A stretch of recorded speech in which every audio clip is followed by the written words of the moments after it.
Assalamu alaikum wa rahmatullahi wa barakatuh.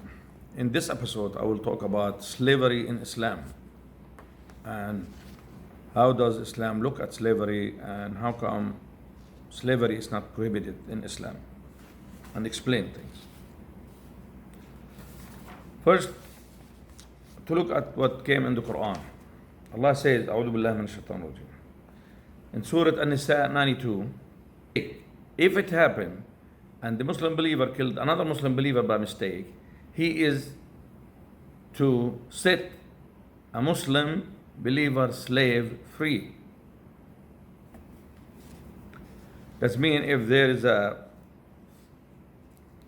Muslim believer, Muslim person, killed another Muslim person by mistake, he is to find a Muslim slave and set him free. Question, how do you find Muslim slave? Well, at that time, there used to be a lot of non-Muslim people that they have slaves, and the slaves became Muslim, but the owners didn't. So, if that happened, him to go purchase a slave that Muslim and set him free. Now, in other verses, in the table, verse 89, Ma'idah 89, Allah says, لا يؤاخذكم الله باللغو في أيمانكم. Allah do not hold you responsible for when you swear unintentional. But He hold you responsible for what you swear intentionally. And if you swear intentionally, to make Allah forgive you, you have to feed 10 poor people from the average of what you eat, or to give them clothes from the average of what you wear, or to free a slave. Here, he doesn't require to be a Muslim slave. So if you have enough money, you will purchase a slave and set him free, and not necessarily Muslim slave. If you have money but not enough to purchase a slave, you can buy clothes to 10 poor people, or if you don't have enough, you will feed 10 people. Now, in Surah the conversation, Al-Mujadala 3, number 3, وَالَّذِينَ يُظَاهِرُونَ مِن نِسَائِهِمْ ثُمَّ يَعُودُوا لِمَا قَالُوا. Those men who says to their wives that you are like my mother, I will not sleep with you. Before then they can go back to sleep with their wives, they have to set a slave free. And this slave is does not have to be Muslim slave. So Islam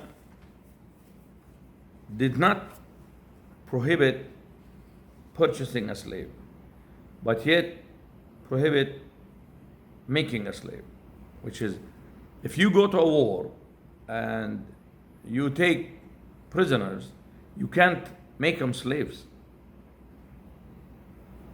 You cannot, in Islam, take a free man and make him a slave. And I will explain that in a little bit. So, in Surah Al-Anfal, verse 70, يا أيها النبي قل لمن في أيديكم من الأسرى. He is talking to the Prophet Muhammad sallallahu alaihi wasallam. He telling him, tell to those whom are prisoners in your hands, your prisoners. So in other words, tell your prisoners, if Allah knows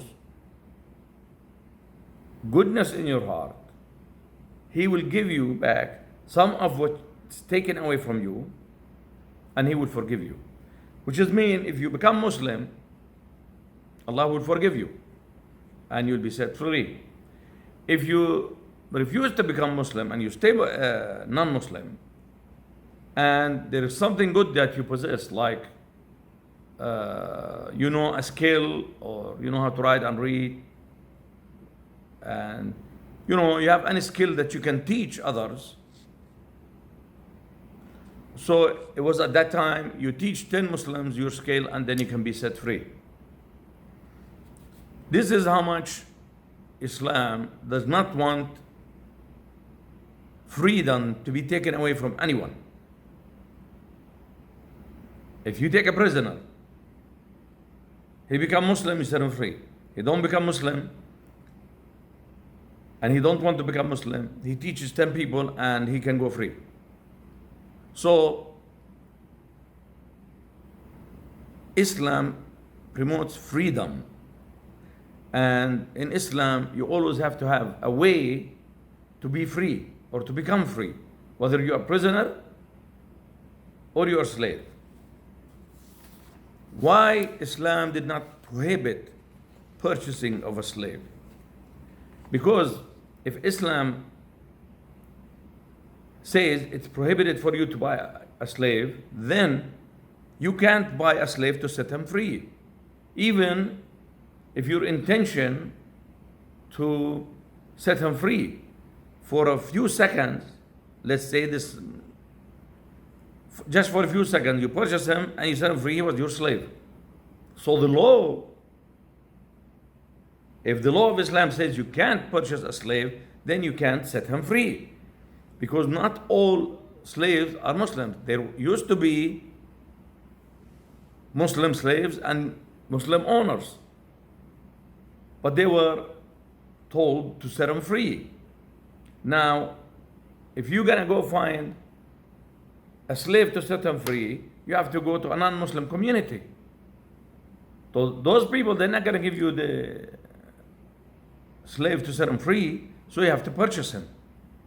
If your law prohibited you from purchasing them, which is if Islam law prohibit you from purchasing a slave because he's going to become your slave for a little time, then you can't purchase him. So you have to be allowed to purchase the slave so you can set him free. This is the reason why Islam did not prohibit slavery.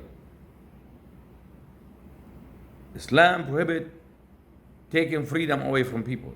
You cannot kidnap somebody or arrest him in war or whatever and then make a slave out of him. But you can purchase a slave with the intention of setting him free. I hope I made myself clear, and I was answering this because someone asked me this question. So if anybody else have any question, feel free to ask. Thank you very much, and I'll see you in next episode, inshallah.